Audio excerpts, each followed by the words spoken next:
Life है उसके लिए है हमारा ब्लॉक 4 यूनिट 18, जो कि पूरा मिल्टन की लाइफ के डेडिकेटेड है। तो सबसे पहले शुरू करते हैं उनका बर्थ कब हुआ था। उनका बर्थ हुआ था लंदन में दिसंबर 9 1608 में इनका बर्थ हुआ था। उनके जो पापा थे जॉन मिल्टन सीनियर, वो पहले एक रोमन कैथोलिक थे, उनके जो ग्रैंडफादर थे वो, लेकिन जो इनके पापा थे वो बाद में प्रोटेस्टेंट में कन्वर्ट हो गए, जिसकी वजह से उनके दादाजी ने उनको घर से निकाल दिया।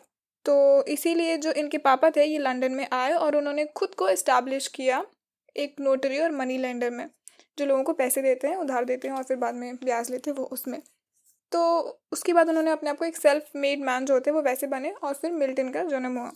जो मिल्टन की लाइफ थी वो काफ़ी अच्छी थी। उनके ऐसे कोई मोस्टली बहुत सारे पोएट्स के बारे में हमें देखने मिलेगा कि बहुत दुख भरी लाइफ थी एंड ऑल दिस, तो ऐसा नहीं था। इनको बहुत अच्छा एजुकेशन मिला, पैम्पर्ड लाइफ थी इनकी।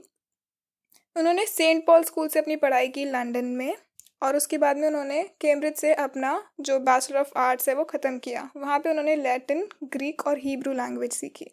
उसके बाद 1629 से 1632 तक उन्होंने अपनी मास्टर इन आर्ट्स ख़त्म की, जहाँ पे इस कॉलेज में उनका नाम द लेडी रखा गया था, क्योंकि वो बहुत गोरे थे, उनके लंबे बाल थे और उनके जो फीचर्स थे वो एकदम औरतों की तरह जैसे होने चाहिए, शार्प और एकदम ऑन द पॉइंट। तो इसीलिए उनका नाम रखा गया था द लेडी। अब इनका पहले प्लान था कि ये चर्च में जाएंगे और चर्च का ही एक पार्ट बन जाएंगे, लेकिन फिर उन्होंने डिसाइड किया कि नहीं, वो एक पोएट और स्कॉलर बनेंगे। तो इसकी वजह से क्या हुआ कि इनको थोड़े बहुत फाइनेंशियल इश्यूज हुए, जिसकी वजह से उन्हें अपने पापा के साथ 6 साल रहना पड़ा, लेकिन फाइनली वो एक इस्टेब्लिश्ड राइटर बन गए क्योंकि वही उनकी इच्छा थी। फिर मिल्टन जो है उन्होंने इटली में भी ट्रैवल किया है, जहाँ पे उन्हें बहुत रिकग्निशन मिला हुआ है लैटिन पोएट्री में, और उन्होंने वहाँ पे जेल में गैलीलियो से भी मिला था। जो मीटिंग का इम्पैक्ट था वो मिल्टन की लाइफ पे इतना ज़्यादा था कि उन्होंने अपनी जो बुक थी उसमें भी इसके बारे में मेंशन किया है। फिर इनकी शादी हुई 1642 में मैरी पॉवेल से। जो मैरी पॉवेल थी वो इनकी एज से हाफ थी और वो उतनी पढ़ी लिखी भी नहीं थी, बस वो एक अमीर स्क्वायर की बेटी थी, इसीलिए इन दोनों की शादी हो गई। लेकिन इन दोनों में कुछ भी सिमिलैरिटीज़ नहीं थी, कुछ भी एक होता है कंपैटिबिलिटी नहीं थी। तो इसीलिए शादी के 6 हफ्ते के अंदर ही जो मैरी थी वो अपनी फैमिली वापस चली गई और वो मिल्टन के साथ वापस रहने नहीं आई। अब ये ऑब्वियसली बहुत ही एक मिस्टेक थी, ट्रैजिक मिस्टेक थी, और इसीलिए 1642 के बाद 1645 में 3 साल बाद एक दूसरे के साथ वापस रहने लगे। और जैसे भी उन्होंने अपनी सब जो पुराने गिले शिकवे भूला और वो लोग साथ रहने लगे। लेकिन 1645 के बाद 1652 में जो उनकी वाइफ थी उनकी डेथ हो गई। इसी बीच में उन्हें 3 बेटियां भी हुई। अब आपको याद होगा कि जो क्रॉमवेल है वो बहुत ही फेमस था उस वक्त पे, 1649 की बात चल रही है। तो जो क्रॉमवेल है उसके सेक्रेटरी ने मिल्टन को बुलाया और कहा कि तुम हमारे यहाँ पे आके ये पब्लिक रिलेशन की पोजीशन पे तुम रहो। और मिल्टन ने इसको बहुत ही खुशी खुशी एक्सेप्ट किया, क्योंकि उनको पॉलिटिक्स में जाने की काफ़ी इच्छा थी। तो फाइनली उन्हें 1649 में उन्हें वो सीट मिली और उन्होंने वहाँ पे काफ़ी टाइम तक वो वहाँ रुके रहे। लेकिन फाइनली उनकी जो आईसाइट थी, उनकी जो आंखें थी वो ख़राब हो रही थी। उनको 1652 के एंड तक उनकी आंखें पूरी तरीके से चली गई थी, उनको कुछ भी दिखाई नहीं देता था। और इसी वक्त उनकी वाइफ की भी डेथ हो गई थी। लेकिन उनकी वाइफ की डेथ और अपने अंधेपन के बाद भी उन्होंने लिखना बंद नहीं किया, क्योंकि लिखना उनका फर्स्ट लव था, वो कभी भी उसको छोड़ नहीं सकते थे। तो वो फिर भी लिखते रहे। फिर अपने अंधे होने के बाद 1656 में उन्होंने अपनी दूसरी बीवी से शादी की, जो कि थी कैथरीन वुडकॉक, और उससे उनको एक बेटी हुई। लेकिन वो बीवी और बेटी दोनों 1658 में मर गए, यानी 2 साल के अंदर। अब इसी बीच क्या हुआ कि क्रॉमवेल ने जो डेमोक्रेसी लाई थी वो वापस से, जो राजा था जेम्स वन, वो वापस आ गया। क्योंकि वो जब राजा वापस आया तो वो मोनार्की लेके आया, और जो मिल्टन थे वो ऑब्वियसली मोनार्की के एकदम खिलाफ थे। उन्होंने बहुत सारे ऐसे एसेज और नोट्स और पैम्पलेट्स लिखे हुए थे।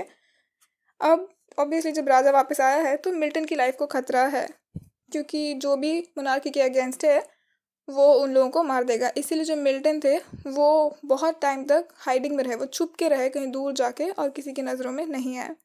उसके बाद 1663 में वो वापस आए।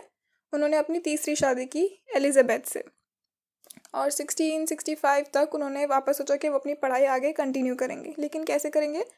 अपनी बीवी की हेल्प से, क्योंकि ऑब्वियसली वो अंधे थे तो वो खुद तो पढ़ नहीं सकते थे।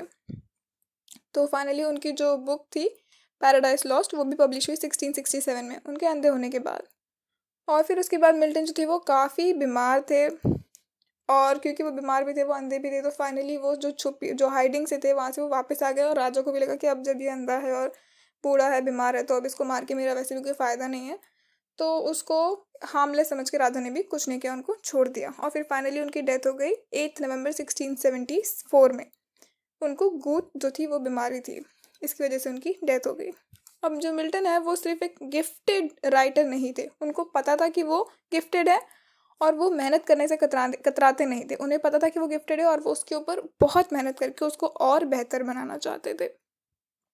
इनके कुछ फेमस वर्क की बात की जाए तो वो है on the death of a fair infant, उसके बाद on the morning of Christ nativity, L'Allegro, Il Penseroso, Lycidas, और बाकी भी काफ़ी बड़ी लिस्ट है जो कि मैंने यहाँ नोट्स में शेयर की हुई है, आप वहाँ से चेक कर सकते हैं। अब अगर बात की जाए मिल्टन की पोएटिक एंड लिटरेरी लाइफ, तो उसको हम 3 कैटेगरीज में डिवाइड कर सकते हैं। दोस्तों मैं आपको एक बार याद दिला दूं कि ये यूनिट 19 है मिल्टन, जो कि ब्लॉक 4 है इग्नू का। यूनिट 19 में आपको ये सारा इन्फॉर्मेशन मिल जाएगा। So back to the topic. इनकी जो लाइफ है वो 3 पार्ट्स में डिवाइडेड है। जो फर्स्ट फेज़ है वो है early phase of idealistic and artistic concerns.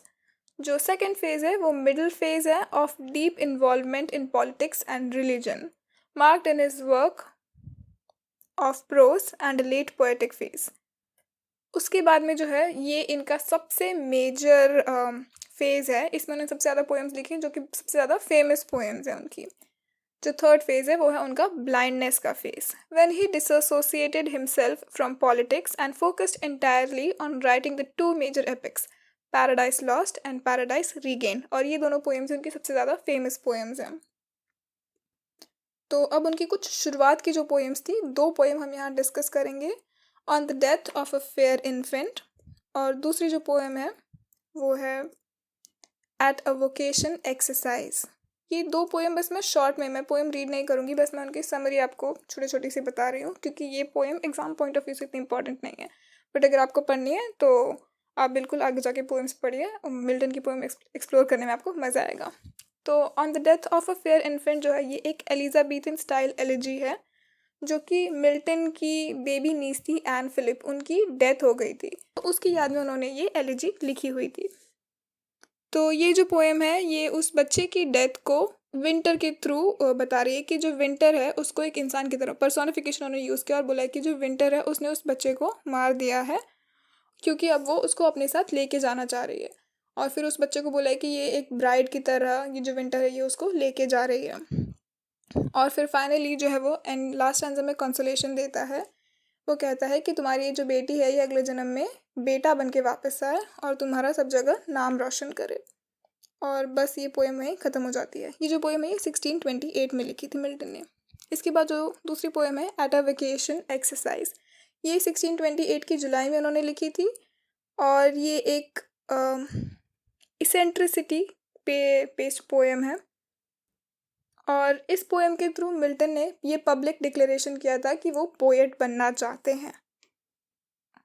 That is why this poem is very important, कि उन्होंने अपने कॉलेज में भी, कॉलेज का जो फेस्टिवल था वहाँ पे ये पोएम उन्होंने डिलीवर की थी। तो इसी के साथ मैंने जो मिल्टन के फर्स्ट 3 ब्लॉक्स हैं 17, 18 एंड 19 वो मैंने ख़त्म कर दिए हैं। इसके बाद जो मैं इनकी मेन पोएम्स है वो डिस्कस करूँगी लाइन बाय लाइन, उसकी वीडियोस आप चेक करना बिल्कुल नहीं भूलें।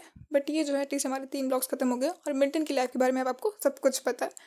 तो अगर आपको ये वीडियो अच्छा लगा हो तो लाइक कीजिए और अगर अच्छा नहीं लगा हो तो डिसलाइक कीजिए और मुझे कमेंट सेक्शन में ज़रूर बताएं कि आपने जो भी किया है वो क्यों किया है। I hope to see you guys in the next one.